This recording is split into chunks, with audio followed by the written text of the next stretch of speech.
Racetracks are normally found in the middle of nowhere. In the UK, they're usually airfields that have been retrofitted for racing. So you'd imagine a city would be the last place that you'd find a circuit. But welcome to this abandoned racetrack in the middle of London. This is Crystal Palace Park, and it's one of the coolest green spaces in London. London city centre is just a couple of miles that way. It used to have a massive glass palace, hence the name. It has Egyptian sculptures, full-size dinosaurs, and it was the oldest racetrack on British soil.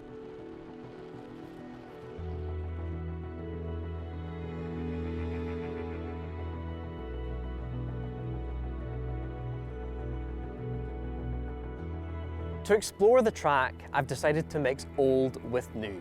This is the Jaguar I-Pace, and I think it's the best EV on sale right now. Although I haven't driven a Porsche Taycan, so the jury's out on that one.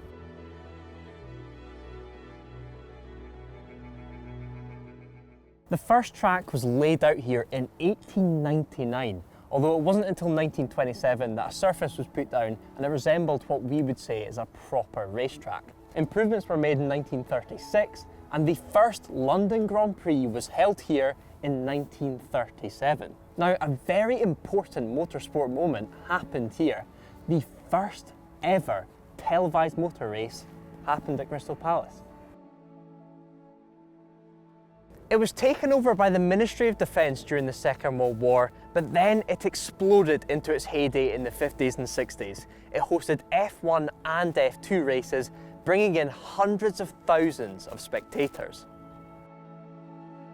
By 1970, the first lap averaging over 100 miles an hour was set here by Jochen Rindt, and the lap record is held by Mike Hailwood in a Formula 2 Surtees.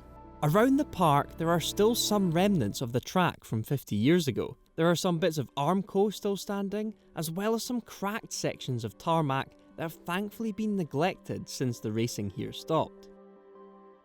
Here we are at the pits and paddock that run along the esplanade of the palace. Back in the 50s and 60s, cars would have come screaming in for repairs, more petrol, tyre changes, and then gone hammering back onto the track.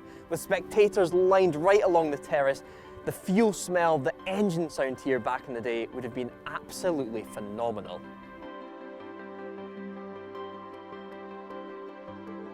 This is probably my favourite corner. It's called North Tower because there used to be a big water tower just over there. It's nicely cambered, got a nice radius on it, and this huge banking, the trees. It will have been awesome to drive through here in the 60s.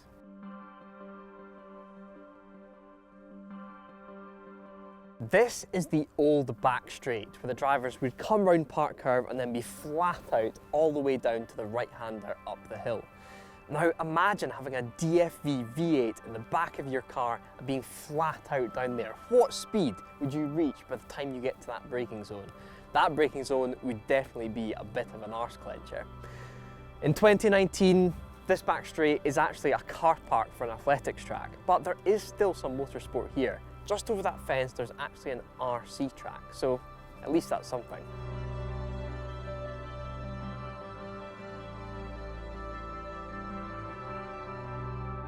The names that raced here are amongst some of the greatest in motorsport. We've already mentioned Jochen Rindt, but there was also Graham Hill, Mike Hawthorne, Jack Brabham, Bruce McLaren, Jim Clark, Jackie Stewart, John Surtees.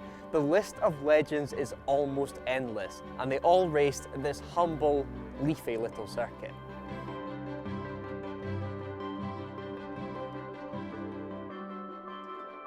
After a few decades of racing, locals began to complain about the noise, and injunctions led to the amount of motorsport being restricted. After a good run, safety standards were the track's silver bullet. Crystal Palace held its final race on the 23rd of September, 1972. Our aim was to retrace an entire lap of the old circuit, and thanks to the kind people at the park opening some gates, here it is. So we start at the start-finish line and head off down Terrace Straight. Then we make our way through the prettiest part of the track up towards North Tower. Then we take that beautiful right-hander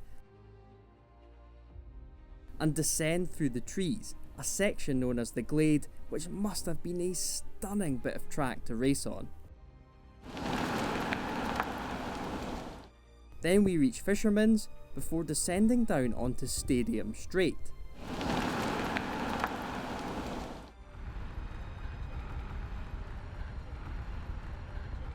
Then there's the long uphill right-hander, suitably called Ramp Bend.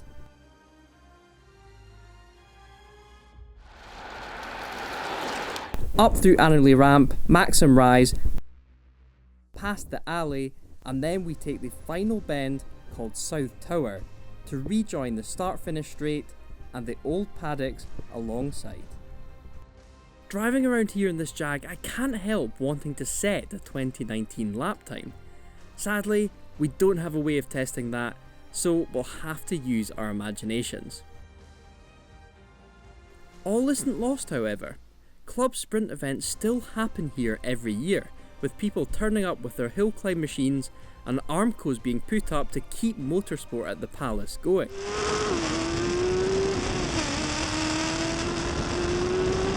It's a shame when we lose circuits to debt, safety and local complaints, but at the same time there's something quite cool about something so grand that once was.